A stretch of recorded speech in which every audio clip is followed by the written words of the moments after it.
If you're creating jewelry as a business, you may be looking for ways to grow, and metalsmith Hillary Halstead Scott is here to tell us about a grant program that can help. Then she'll share her ideas on the rose gold trend that's really catching on. Hey Hillary. Hi Katie, thanks for having me. Oh, thanks for joining us today. It's so fun to be able to share this program with our audience because I think there are so many design contests. You know, it's exciting to hear about something that's a little bit different. So tell us about your program. That's right. This is actually a business competition for jewelry designers. So we started this program years ago as a way to encourage sound business practices in the design community. So this grant is awarded each summer to a new jewelry designer who works primarily in silver. It awards startup funds, recognition, and supplies to a new business. That's awesome, and it's I think so interesting that your company has really gotten behind helping designers grow. Absolutely, Katie. I think everybody needs that little boost in the beginning, right? It's the hardest time for a business, getting started, getting your name out there, and this can really help give you a leg up. Right. So what kinds of things are you looking for in a marketing plan? Well, a marketing plan has a lot of components, and if I had one tip for a new jewelry business, I'd say know your audience. And what we hear from a lot of designers is that their primary target market is women, right? Right. And that's a great start, but it's not nearly enough. So if you want to do a marketing plan, you need to identify some patterns amongst your buyers. You should see that they have some preferences and habits in common, and that's going to really help you tailor a marketing program to communicate to your audience and reach them through different media. Right. And how long have you been doing this? This was our 10th year, so we have a lot of past winners now who have gone on to be very successful. These are a couple of our more recent recipients. We have Erica Bello from just 2014, and then Amy Fortunato out of Colorado. Cowboy Sweetheart was one of our winners from several years ago. Okay, and what really stood out to you about them? Gosh, so many things. You know, we're looking for design talent, obviously, and something that's a little bit different and consistent among the jewelry line. But it's also about the total package, right? You know, one person's marketing plan and strategy makes complete sense for their work, like this is very Western, Southwestern work. And that's going to have a completely different marketing approach to something that's more contemporary, like this line here. So it's all about looking at the whole picture and making sure all the parts work together. So cool. And so if people want to enter, what do they need to do? Well, they need to download an application and answer several questions about business strategy. It's really walking you through a business plan. So it's getting you to think about your marketing, your capacity, your financial considerations, and making sure you can draw a salary and actually earn a living if you want to do this full time. Right. Well, you know, so many people who make jewelry, like you said, are either doing it to fund their hobby or thinking about turning it into a business of some kind. And I think this would be a really good exercise, even if somebody wasn't maybe thinking they're ready. Of course, they should go ahead. But even if they're not, maybe to just go through. That's true. And gather up those materials, and it would really give them some confidence in building their own businesses too. And of course, we'll have all the information on our website too that people can go and link to yours and get more information about the program. Absolutely. But I'll give us one more tip for especially women who are starting their own businesses, because you're a woman in business, I'm a woman in business, right? That's right. And so here we are doing something creative and trying to make a living at it. What do you think are like your top tips? My top tip, build your confidence. And I think a great way to do that as a designer is to learn every skill and technique you possibly can. If you want to do this full-time as a business, that's going to help you stay so adaptable as trends change over time. If you have skills in your back pocket, you can just move with the times and the fashion really easily. So learn everything out there, from beading and wire work to metal smithing and repair and even a little bit of bench work. All of those tools can help you as you build your business. Right, you can really use all those different techniques to respond to your audience. So it all really comes back to knowing your audience. Knowing your audience and responding to trends. Yeah, so keeping it all really fresh by learning new techniques and using different kinds of materials. And in a few minutes, we're going to be talking about some exciting new materials that people can use and kind of how you look at different trends and where you can look for inspiration too. That's right, Katie. So yeah, and these ladies are totally inspiring. I think this is amazing, and what a great program. Well, thank you, Katie. Thanks for telling us about it.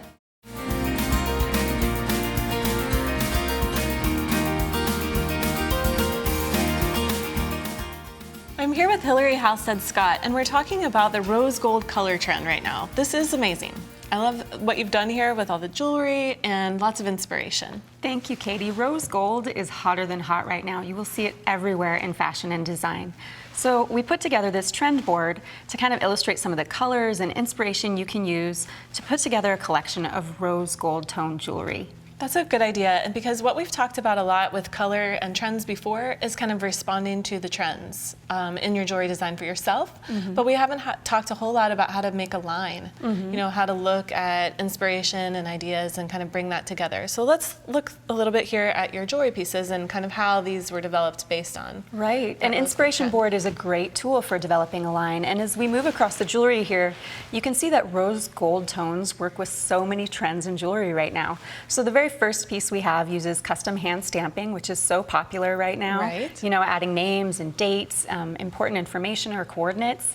And as we move across, you can see, you know, more stamping, mixed metals. This really broadens your color palette with metal. The rose gold tone works beautifully with yellow gold colors and silver tones that we're all familiar with, and just gives you more of a palette to play with in metal. And it can work with so many things. You know, when you talk about metal, it's a great component to use with beading, like the statement piece here really blends in all of your color tones. It sure does. And let's talk a little bit about the images that you chose, because you've got a lot of floral things happening here, and it feels very spring to me, but I could also see you could add some brown in and bring this into fall and winter. But where are some places that you look for pictures besides the internet? Because we know we all get online. That's right. I'm a big fan of magazines. You know, I know that's a little bit old school, but there's nothing like tearing sheets out of magazine pages and pinning them up on a bulletin board to get great ideas. You know, you can tie in sketches, photographs from your personal collection.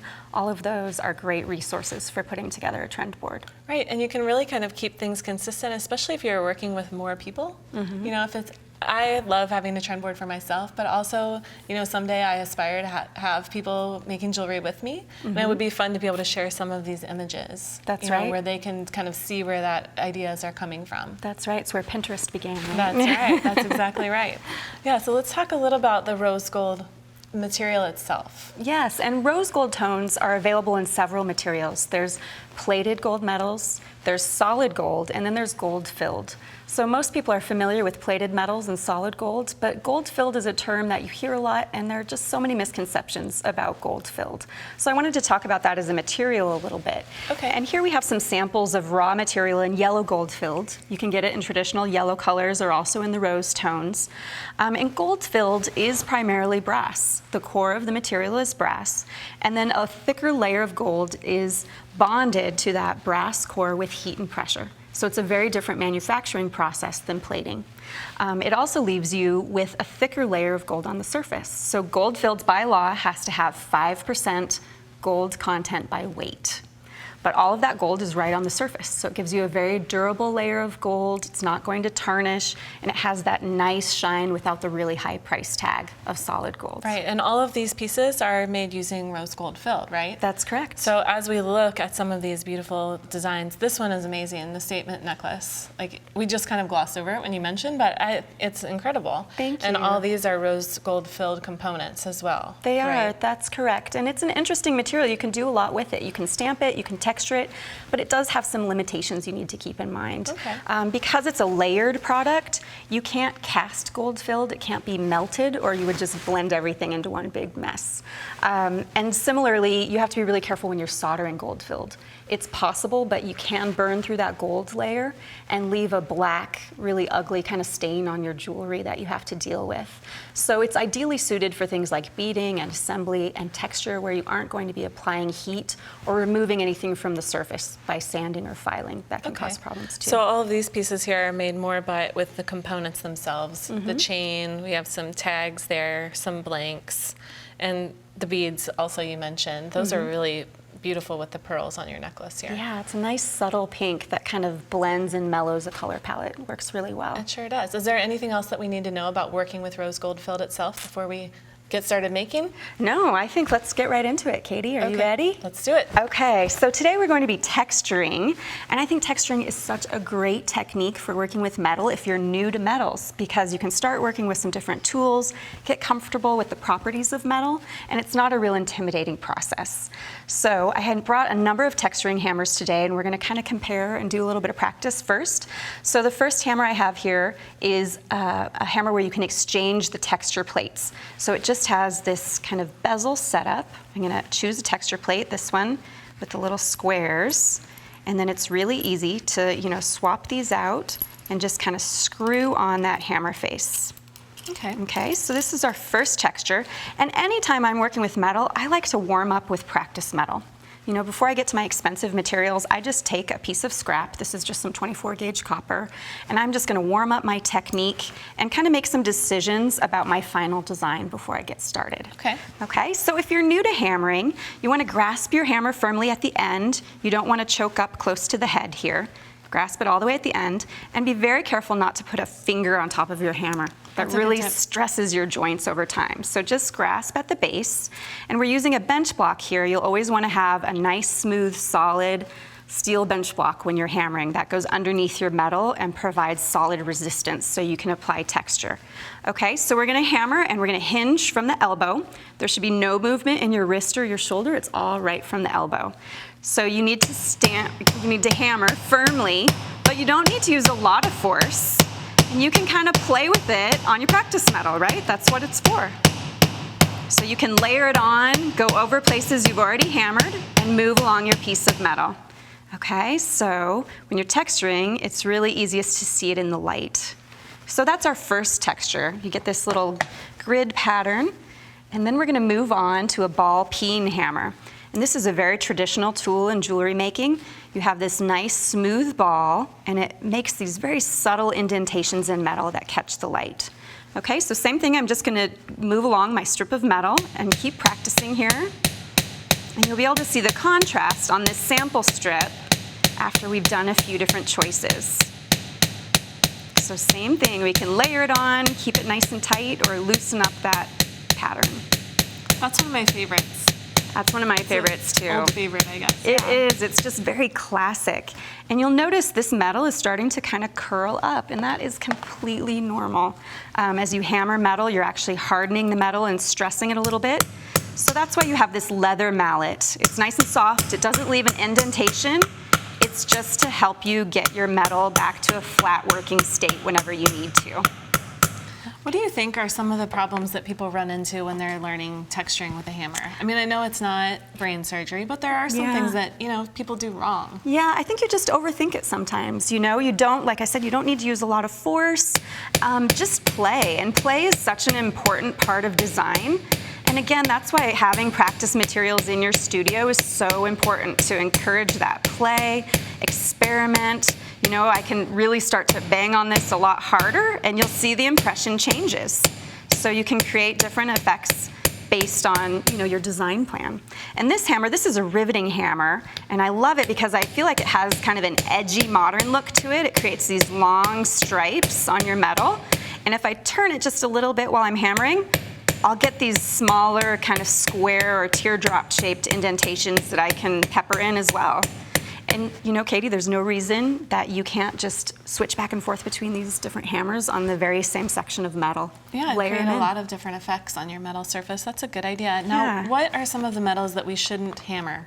I mean, I think that a lot of people might think that something that's plated shouldn't be hammered, or something that's filled, you know, you might think that that's sort of similar. So are there any rules around that? No, you know, I think you can hammer just about anything. Just test it out? And actually, I go to the hardware store sometimes, and that's a great place to get practice materials. You know, even out of your garage, some old strips of aluminum, those are great things to practice with and just play. And you know, maybe you don't end up with some jewelry, but you can have a fun Christmas ornament or something else that comes out of it, right? Something you can use around your home, sure, that's a good idea. Definitely. So if we take a look at our sample strip now, you can kind of see the variance in these different textures and make a decision on what we want to do with our pair of earrings. And let me show you that, Katie. What we're making today, we're using some very simple pre-made blanks that are pre-punched. And you can use any shape blank, any design you like, and any of those blanks are going to accept texture. You know, any jewelry metals will work well. And this is the finished product that we're going to be working. We're just going to make this very simple textured earring. It's so easy, and then we'll give you some ideas to kind of expand on that and come up with more variety. That sounds good. So now that I've practiced and made a decision, I think I'm going to use that traditional ball peen texturing hammer. I like it as well. So then I'll move on to, you know, my final, more expensive materials once I feel ready. Now this is a smaller target, so you have to be a little careful of your fingers. You do want to grasp it firmly so it doesn't go scooting around on you. And just kind of start at the bottom and keep layering that texture up the blank. Okay, and you'll need to kind of move around. And as you can see, my arm is really not moving that much. This is a small blank. don't need to hit it real hard. I can be pretty careful and place those little hammer strikes. You don't need to start from way up here. You can really start close. And as you get near the hole, you need to be a little bit more careful that you don't smash it closed. So I'll just be extra gentle and kind of move around the edges. Make sure we don't close up that connection point. Okay, so we'll get that hammer out of the way. Now we can see that nice flashy texture. It's so subtle, so classic. Yeah, it looks really good with all kinds of different materials too. It does. So when we're ready to assemble our necklace, earrings. I know this is super simple assembly, but let's see your technique for opening those rings. Oh, I know, and that's the hardest part for me, right? Okay, so I like to start kind of with my first jump ring here. And whenever I'm hanging things on jump rings, I hold the jump ring. I kind of get those dangles in place. Sorry, it's a little hard to see these tiny holes. They are tiny. They are tiny. And then anytime you're opening a jump ring, you want to twist it instead of widening out that gap. Okay. Got it. So we're going to grasp this firmly, brush those tips past each other. Brush, brush, brush. And when you're doing this, you're not only making sure they line up, you're also work hardening your jump ring a little bit, and that's something a lot of people don't realize. What's the temper for rose gold fill? Is it similar to other metals? It is. It's similar to the brass, which is the core of the product, so it's a little bit hard, but not excessively so. That makes sense. It's pretty easy to work with. So now I'm going to move on to my next jump ring. I'm going to dangle this off of it. I love the way this creates a lot of movement, like you said. That's right, and texture is great at catching the light. And you just close up your rings. Just close it up, swish, Perfect. swish, and all done. Super simple. Super simple. And these would look pretty in any kind of material. And you brought some extra earrings to show us, so let's go through those. And this is giving us some more design tips too. That's right, and it gives you some idea of what you can do with texturing. Yeah. So this first pair of earrings has a slightly larger blank. Again, you can use any shape, and it still uses that bar, long rectangle, which is so popular right now. That's in design everywhere. And we also added some little beaded dangles, little tassels, which are also trending. Anything with tassels is great in beadwork right now. And you can layer on these blanks. So if we move to this next set, we stuck with our rectangle theme and we layered on, a smaller blank in front of a larger one. And you get that contrast of not only the texture, but also the metal tones, which is really great. Right, so you can combine your color and your texture, and you could do different shapes too. Absolutely. So if we move to the next pair of earrings, we worked in some ovals, and all of a sudden it takes on a whole new identity. So it's not just that long contemporary rectangle, it almost looks very natural and botanical, like a leaf form that kind of ties in with that nice natural pink color. Yeah, those are so pretty. And I could see also adding some different pieces of chain, adding some more beads, you could add some more droplets, you could put rings around. There are all kinds of things you can do. There are, and texture is just the beginning. Yeah, let's talk about your first pair there, or the last pair, I should say. Again, so a really small, simple contemporary earring, just adding a little beaded tassel at the end. And again, that really catches the light nicely, and you get a little bit of flash off of the beads as well as the textured blank. Well, I could see coming up with a line of jewelry that is based on these kind of linear shapes and also combining the colors. Thank you so much, Hillary. These are some great ideas and tons of information. Thank you so much, I learned Katie. a lot. Yeah.